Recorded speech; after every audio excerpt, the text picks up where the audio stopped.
Jamie Dimon is often described as a great leader, a survivor, or a tough executive.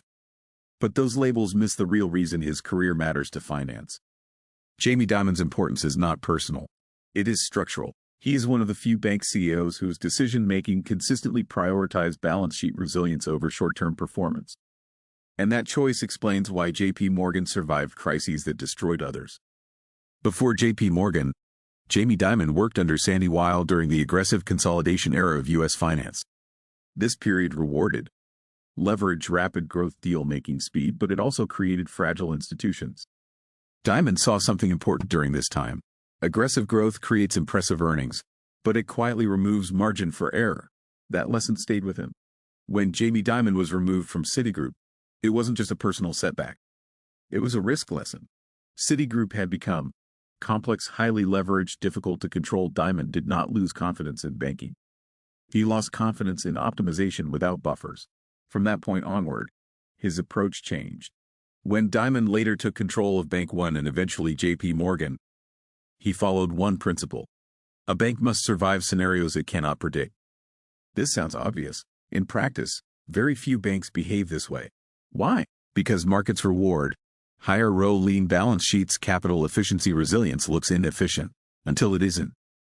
Under Dimon, JPMorgan consistently held more capital than required, more liquidity than peers, lower leverage than competitors. This reduced short-term returns. Investors criticized this approach during good times, but it created something rare: time. Banks do not fail because they are wrong. They fail because they are wrong without time to adjust. Liquidity provides time. Capital provides endurance. Dimon built both. When stress appeared, JPMorgan could absorb losses, maintain funding, continue operating. Others could not. The 2008 crisis did not reward creativity. It rewarded preparation. While other banks relied on short-term funding, held thin liquidity buffers, maximized leverage, JPMorgan entered the crisis structurally stronger. Not perfect, but survivable. During the crisis, JPMorgan was able to acquire distressed institutions. Not because it was opportunistic, but because it had balance sheet capacity when others did not. This is the key point many miss. You cannot act during crises unless you prepared before them. Jamie Dimon is not important because he avoided mistakes.